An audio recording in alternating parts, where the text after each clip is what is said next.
The phone rang. It was her mother. "Yes, Mum, all right." Isabel sighed as she answered the call. The day had gone badly from the start, and her mother's call was the last straw. Isabel looked out the window of her office, but instead of the bustling street, she saw images from her life. They were so real and so painfully tangible. Here she is, 5 years old, sitting on the swing at their summer cottage. She is holding her favourite doll in her hands, a gift from her grandparents. Her younger sister Amber is circling nearby. "Give it to me, I want it. Give it to me, you brat. Give it to me or I'll call Mom." Isabel doesn't want to give up her favourite doll. She is afraid to. It isn't the first toy that will be ruined after Amber plays with it. "Let's play together and I'll push you on the swing, okay?" Amber doesn't want to listen and starts to cry and scream within seconds. "Mama!" she wails even louder. Isabel already knows what will happen next. Sure enough, there is her mother running from the porch at the sound of her younger sister's cries. "Give the doll to your sister immediately. Are you that selfish, or do you want a smack on the head? I said give it to her. Now." How could she not give it up after that? Now she is 12, crying over her ruined notebooks with homework soaked in tea. The cup, which her younger sister Amber brought into the room and playfully poured onto the table, is just sitting there. "Why are you crying? Shut your mouth. There's no call for waterworks. It's not a big deal. You can rewrite your homework, can't you? Amber, come with me to the kitchen. I'll make you more tea and we'll have it with some candy." Now she is 17 and she really likes a boy named David from a parallel class. She is too scared to even look his way, let alone talk to him. They are standing on the school steps, and her younger sister's shrill voice rings out. "Isabel, look. Here comes your David. Do you fancy him? Go get him before someone else does. Do you think you're that pretty? There are girls prettier than you who will snatch him away." She wishes she could sink into the ground. Then she is 18 and graduating. Only her grandmother and grandfather came to the graduation ceremony. Her grandmother ordered a dress for her and bought her shoes, her first pair of gold earrings, and a watch. It was all a gift from her dearest loved ones. Her father is no longer around, and her mother flew off to the seaside with Amber. "Isabel, we can't be at your graduation," her mother said. "It's not the most important event in life, after all. There will be many more of these." Now she is 21 and in the middle of her university exams. She no longer lives with her mother. Her grandfather passed away a year ago and her grandmother fell seriously ill. A stroke. This year has been a dark, endless race, filled with thoughts of how to manage everything. But she's managing. She's managing thanks to a neighbour who helps take care of her grandmother occasionally, and sometimes she hires a nurse when she needs to leave her grandma alone for a few hours. The university has been sympathetic to her situation, allowing her to take exams early or with different groups. It's not an issue for Isabel to wash, feed and massage her grandmother, but she's always sleepy. There's little time left for studying, and she has to stay up late with her books. But the most important thing is that her grandmother is getting better. Her speech has almost returned, and that familiar voice can be heard again. "Isabel, rest a bit, darling. You're wearing yourself out with me." "Don't worry, Granny, everything's fine, I'm managing." Finally, the day of her thesis defense arrives. She made it. She overcame all the hardships. She calls her mother. "Mom, can you stay with Granny? I have my thesis defense tomorrow, or maybe Amber could come, my lady. I'll try to get back as soon as I can." "No, we have our own plans. You'll have to figure it out yourself. You're an adult now and you can't keep shifting your problems onto others forever." Of course. She'll figure it out. What other choice does she have? And now she's 27. It's been a week since she lost the dearest person in her life. Organising the funeral, the wake, the people. Everything was a blur. Her mother and Amber weren't there. They only returned from their vacation yesterday. Isabel suspected why her mother was calling and knew this conversation would be tough. Don't worry, Granny. I remember everything you told me. I'm beautiful. I'm smart. I'm strong. And I can handle everything. Her mother waltzed into the apartment as if nothing had happened. Well, Isabel, I hope everything went well and was organized properly. How would Isabel know what properly is? The neighbors suggested a few things. She remembered others from her grandfather's funeral. The funeral home staff were a great help. They saw a young woman crying, but trying to stay strong with no family around. Yes, Mom.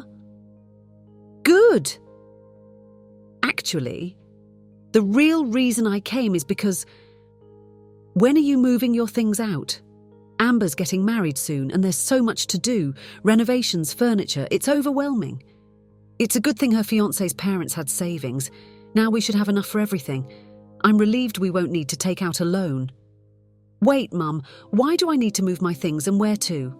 How should I know where? Deal with it, figure it out. Amber and her husband will live in this apartment. It's good there's plenty of space here. When they have kids, there will be room for everyone. We'll deal with the summer house later. There are too many other things to do now. So, you've already decided everything. And what about me? What about you? It's time for you to become independent, Isabel. You don't even have a boyfriend. Focus on your personal life instead of being alone all the time. Mom, I'll definitely take your advice, but later. Basically, Grandma wanted me to focus on my personal life too. But for now, I want to show you something. Isabel took out a thin folder with documents and placed it in front of her mother. What is this? These are documents for the apartment, the summer house, and the bank account. Oh, you're so smart, my clever girl. You've prepared everything so I don't have to search for anything. She smiled at Isabel. She opened the folder, but a minute later, the smile vanished from her face and she turned red with anger. This is impossible. How could you? How did you do it? Actually, it wasn't me who did it. It was Grandma and Grandpa. So you didn't know, did you? The will was made when I turned 18, right after graduation. That's when the deed for the apartment and the summer house was done too. And you knew about all this? Not entirely. Grandma told me about the will before she died. As for the properties, Dad knew and he agreed to it. Well, it's not a big deal. You'll just transfer everything to your sister's name and that'll be it. No. What do you mean, no? Are you refusing? Are you refusing to help your mother and sister? This is outrageous. She's your sister, your family. My family, maybe. But I promised Grandma that everything would stay as she and Grandpa decided. They are also my family, if that's what you're concerned about. Either you do what I told you or forget you have us. Isabel looked her mother in the eyes and replied, Well, I never had issues with my memory, but I'll make a special effort here. 5 more years passed since Isabel had left her mother. She built a new life in another city, found a job in an IT company, and even met someone with whom she felt comfortable. One evening, as Isabel was returning home from work, she saw a familiar figure near her building. It was her mother. The years did not spare the woman. She looked worn out and older. Isabel, darling, her mother said in a trembling voice, I've been looking for you all these years. Please, hear me out. Isabel stood still, feeling a storm of emotions rising within her. She silently nodded, and they went up to her apartment. Her mother, unable to hold back her tears, began to speak. I made a terrible mistake. I should never have chosen between you and your sister. I realize now how deeply I hurt you. Please forgive me. I want to make things right. Isabel listened to her mother, feeling her old wounds reopen. She recalled years of humiliation, constant quarrels, and the sense of being unwanted in her own family. Mum, Isabel said quietly, I'm glad you realized your mistakes, but too much time has passed. I've learned to live without you and without your toxic influence. I can't just go ahead and let you back into my life, do you understand? The woman paled at these words. But we are family, Isabel. Can't you give me a second chance? Isabel shook her head. Family isn't just about blood ties, it's about support, love and respect. I didn't feel any of that with you. I've built my own family here, among people who appreciate me for who I am. I'm not asking for much, her mother pleaded. Maybe we could start by talking a little. Isabel took a deep breath. Mum, I don't bear a grudge against you, but I can't and don't want to go back to the past. You need to learn to live your own life just as I have.